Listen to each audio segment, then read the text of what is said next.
మనం నెక్స్ట్ చేయవలసింది ఏంటి, ఒక్క సింగిల్ ఎంట్రీని ఏ విధంగా రిట్రీవ్ చేయాలి, ఓకే, అలాగే డిలీట్ ఎంట్రీ ఏ విధంగా చేయాలి.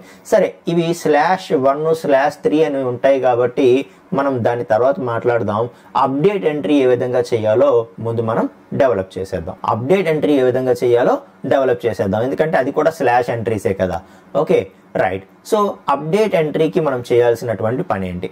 అప్డేట్ ఎంట్రీ కోసం నేనేం చేస్తానంటే పబ్లిక్ ఎంట్రీ అప్డేట్ ఎంట్రీ అని చెప్పి ఒక మెథడ్ క్రియేట్ చేస్తాను.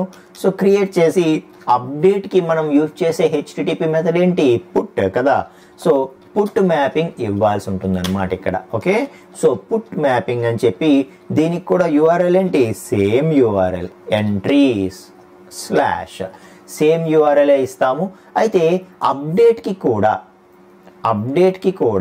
ఇప్పుడు చూడండి, for example just now ID = 8 మనం స్టోర్ చేసాం కదా. ఇక మనం ఏం చేస్తామంటే అప్డేట్ చేసేటప్పుడు ఆల్రెడీ ఉన్నది అప్డేట్ చేస్తున్నాం కాబట్టి, కొత్తది కాదు కాబట్టి మనం ID కూడా పాస్ చేయవలసి ఉంటుంది అనమాట. ఓకే, మనం ID కూడా పాస్ చేయవలసి ఉంటుంది. సో ID అని చెప్పి ఎంత, ID 8. ఇప్పుడు ఏదైతే మనం జస్ట్ సేవ్ చేసామో రికార్డు, దాని తాలూకా ID ఎంత, 8. సో ఆ 8 తాలూకా ID ఉన్నటువంటి ఆ రికార్డు యూజర్ ID 3 ఉంది కదా. ఈ యూజర్ ID 3కి బదులుగా నేను 1కి మార్చేస్తాను. అలాగే డిస్క్రిప్షన్ కూడా నేను మార్చేయాలనుకుంటున్నాను.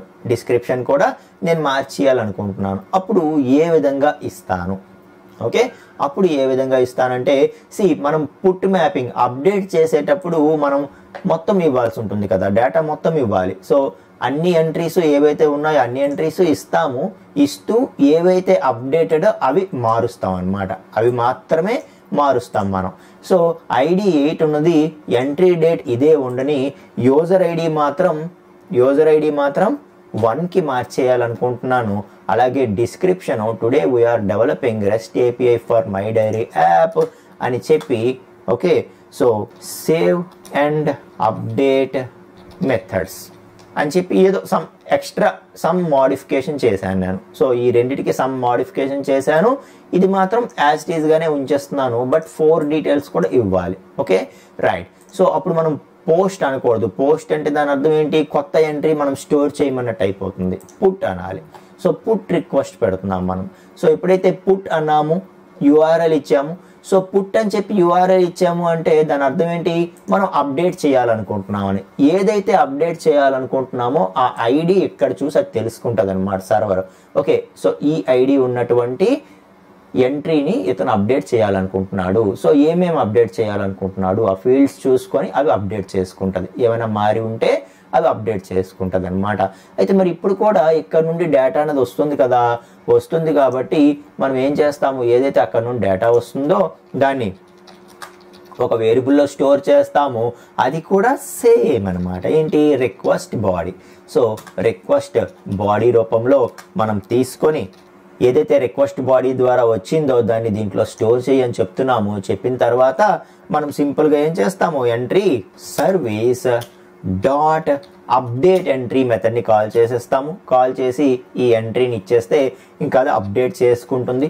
అప్డేట్ చేసుకొని మనకి బ్యాక్కి అప్డేటెడ్ ఎంట్రీని మనకి వెనక్కి ఇవ్వడం జరుగుతుంది. సో అప్డేటెడ్ ఎంట్రీ మనకి వెనక్కి వస్తే దాన్ని మనం ఒక వేరియబుల్లో స్టోర్ చేసుకొని సింపుల్గా దాన్ని మనం రిటర్న్ చేసేస్తాము. అర్థమవుతుందా? సో మనకి save entry, update entry almost సేమ్గానే ఉంటాయి.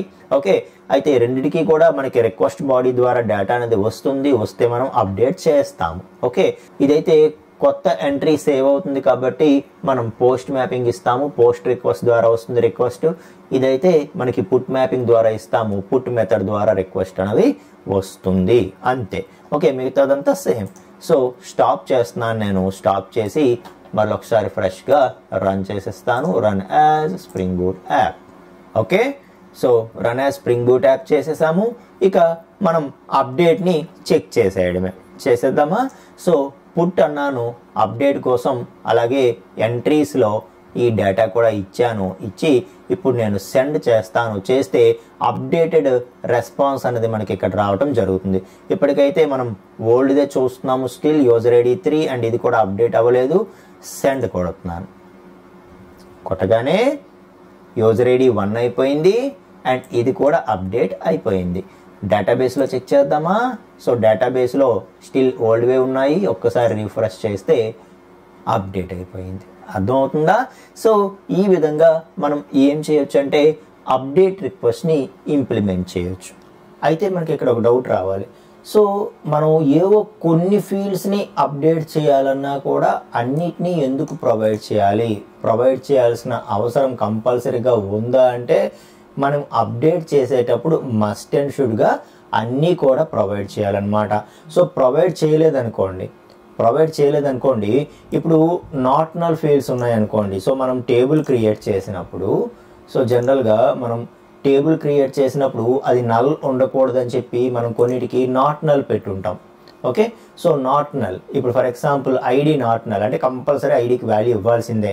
అలాగే ఎంట్రీ డేట్ కూడా ఏదో ఒక డేట్ కంపల్సరీ ఇవ్వాల్సిందే. కాబట్టి మనం వాటిని నాట్ నల్ పెట్టుకున్నాం. సో ఏవైనా నాట్ నల్ ఫీల్డ్స్ ఉన్నాయనుకోండి, వాటికి కంపల్సరీగా మనకి వాల్యూ ఇవ్వమని అడుగుతుంది అనమాట. ఇప్పుడు చూడండి, ఫర్ ఎగ్జాంపుల్ ఈ 2 నేను తీసేస్తాను. యూజర్ ఐడి ఒక్కటే అప్డేట్ చేయాలి అనుకుంటున్నాను అనుకోండి. ఫర్ ఎగ్జాంపుల్ నేను యూజర్ ఐడి ఒక్కటే అప్డేట్ చేయాలనుకుంటున్నాను. యూజర్ ఐడి 1 ఉన్నది నేను మళ్ళీ 4 లేకపోతే 3 చేయాలని అనుకుంటున్నాను. సో ఒక యూజర్ ఐడి మార్చాలి కాబట్టి అదొక్కటి ఇస్తే సరిపోతుంది. ఐడి ఎలాగో చెప్పాలి, అలాగే యూజర్ ఐడి చెప్తే సరిపోతుంది కదా. ఈ ఐడి ఉన్నటువంటి రికార్డులో ఆ ఎంట్రీలో మనకి యూజర్ ఐడి 1.3 అయిపోతుంది కదా, అదొక్కటి ఇస్తే సరిపోతుంది కదా, అన్నీ ఎందుకు ఇవ్వాలి అని చెప్పి మనం ట్రై చేసామనుకోండి.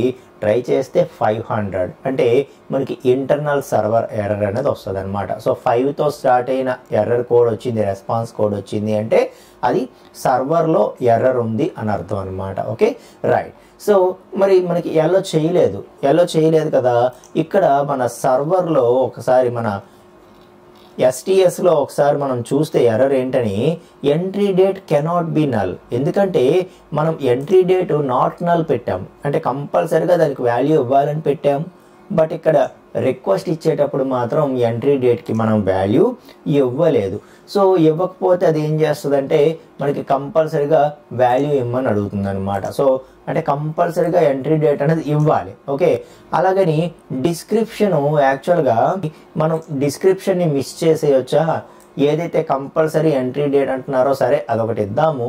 ఇస్తూ మనం డిస్క్రిప్షన్ మిస్ చేసి వచ్చా అంటే అది కూడా చూడండి ఒకసారి మీరు. సో ఇది మనం ఇప్పుడు చేస్తే నల్ అయిపోద్ది కాబట్టి నేను ఏం చేస్తానంటే ఈ వాల్యూ ఏదైతే ఉందో దీన్ని కాపీ చేసి ఉంచుకుంటాను. So today we're developing rest API, దీన్ని కాపీ చేసి ఉంచుకుంటాను. ఓకే, సో ఇప్పుడు చూడండి, రిక్వెస్ట్ ఇచ్చేటప్పుడు ఈ డిస్క్రిప్షన్ తీసేస్తాను. సో తీసేసి ఓకే మనం ఏం చేద్దామంటే ఐడి ఇద్దాము. యూజర్ ఐడి ఎలాగా మార్చాలనుకుంటున్నాము, 1 నుండి 3కి మార్చాలనుకుంటున్నాం, అది ఇవ్వాలి కంపల్సరీగా. ఇక ఎంట్రీ డేట్ అనేది పోనీ నాట్ నల్ కాబట్టి కంపల్సరీగా వాల్యూ ఇవ్వాలి కాబట్టి ఇద్దాం. ఓకే, ఇస్తూ డిస్క్రిప్షన్ మిస్ చేద్దాం కావాలని. సో డిస్క్రిప్షన్ కావాలని మిస్ చేసి మనం సెండ్ రిక్వెస్ట్ పెడితే యాక్సెప్ట్ అయిపోయింది, మనకి అప్డేట్ అయిపోయింది. కానీ మనం ఏదైతే మిస్ చేసామో ఇక్కడ ఇవ్వడం, అది ఆ పాత వాల్యూ పోయి నల్ అయిపోయింది. ఓకే, అంటే ఆ వాల్యూ మనం ఇవ్వలేదు కాబట్టి అది కూడా అప్డేట్ చేయాలి అనుకుంది, ఆ వాల్యూ మనం ప్రొవైడ్ చేయలేదు కాబట్టి సో ఆల్రెడీ ఉన్న వాల్యూనే మనం ఇవ్వాల్సింది, అది కూడా మనం ఇవ్వలేదు కాబట్టి అదేమనుకుంది, సో ఆల్రెడీ ఏ వాల్యూ కూడా ఇక్కడ ఇవ్వలేదు కాబట్టి అతను ఆ పర్టికులర్ ఫీల్డ్ డిస్క్రిప్షన్ ఫీల్డ్ని నల్ చేసేయాలనుకుంటున్నాడు అని చెప్పి అర్థం చేసుకొని ఆ డిస్క్రిప్షన్ ఫీల్డ్ని నల్ చేసేసింది. ఇప్పుడు డేటాబేస్లో కనుక మనం చూస్తే ఇది ఏదైతే ఉందో అది నల్ అయిపోతుంది అనమాట, అది ఆ వాల్యూ పోతుంది. ఓకే, సో అదే చెప్తున్నాను నేను. ఓకే, సో అందుకే కాపీ చేసుకున్నాను నేను, ఆ వాల్యూ పోతుందని పేస్ట్ చేసి క్వరీ అప్డేట్ చేసేస్తున్నాను. ఓకే, సో అయితే మీకు అర్థమవుతుందా, మనం ఏవైతే మిస్ చేస్తామో అవి ఆటోమేటిక్గా ఏమవుతాయి, మనకి అది నాట్ నల్ అయితే కనుక కంపల్సరీగా ఎంటర్ చేయమని అడుగుతుంది. అదే నల్ వాల్యూ అలౌడ్ అయితే కనుక అది ఏం చేస్తుంది, సింపుల్గా నల్ ఇచ్చేస్తుంది అనమాట. కాబట్టి మనం ఏం చేయాలంటే కంపల్సరీగా అప్డేట్ క్వరీ ఇచ్చేటప్పుడు, అప్డేట్ రెస్ట్ ఏపీఐ రిక్వెస్ట్ ఇచ్చేటప్పుడు కంపల్సరీగా అన్నిటినీ కూడా మనం ప్రొవైడ్ చేయాలి. సో ప్రొవైడ్ చేస్తేనే మనం అనుకున్నది జరుగుతుంది అని చెప్తున్నాను అనమాట. సో మళ్ళీ 1 ఇచ్చాను, 1 ఇచ్చి సెండ్ కొడితే 1కి అప్డేట్ అయిపోతుంది. ఓకే, సో ఇప్పుడు ఒకసారి మనం చూస్తే మనకి 1కి అప్డేట్ అయిపోయింది. సో మొత్తానికి అప్డేట్ అనేది మనకి వర్క్ అవుతుంది. అయితే ఏంటంటే మనం ఇక్కడ తెలుసుకున్నది అప్డేట్ ఇచ్చేటప్పుడు మాత్రం అన్నీ ఇవ్వాల్సిందే అని తెలుసుకున్నాం. అయితే ఈ చూడండి, మనకి ఒక సింగిల్ ఎంట్రీ కావాలన్నా లేకపోతే డిలీట్ ఎంట్రీ కావాలన్నా స్లాష్ అని చెప్పి ఐడి ఇస్తున్నాం కదా, అలాగ అప్డేట్కి వర్క్ అవ్వదా? అప్డేట్కి స్లాష్ ఎంట్రీ స్లాష్ అని ఇచ్చి ఈ లోపల మనం రిక్వెస్ట్ పెట్టేటప్పుడు ఇక్కడ ఐడి పాస్ చేసుకోవాలా రిక్వెస్ట్ బాడీతో పాటు. మిగతా వాటిలాగా స్లాష్ ఐడి ఇచ్చి మనం అప్డేట్ చేయమంటే చెయ్యదా, /1 ఇచ్చి ఆ 1 ఉన్న ఎంట్రీ అప్డేట్ చేయమంటే చెయ్యదా అంటే చేస్తుందండి. ఓకే, సో అలా కూడా మనం ఇంప్లిమెంట్ చేసుకోవచ్చు అనమాట. సో ఇక్కడ మనం వాల్యూ ఇవ్వకుండా యూఆర్ఎల్ ఈ విధంగా ఇచ్చామనుకోండి, అప్పుడు రిక్వెస్ట్ ఇచ్చేటప్పుడు రిక్వెస్ట్ బాడీలో కంపల్సరీగా ఐడి అనేది ప్రొవైడ్ చేయాలి. లేదు మనం వీటికి ఎలాగైతే గెట్ సింగిల్ ఎంట్రీ డిలీట్ ఎంట్రీకి ఐడి ఇస్తామో అలాగా దీన్ని కూడా యూఆర్ఎల్ కాన్ఫిగర్ చేసేటప్పుడు దీనికి కూడా ఐడి ఇస్తాము అని చెప్పామనుకోండి, అప్పుడు రిక్వెస్ట్ బాడీలో మనం ఐడిని మిస్ చేసినా సరిపోతుంది అనమాట. సో ఇప్పుడు నెక్స్ట్ మనం నేర్చుకోబోయేది అదే.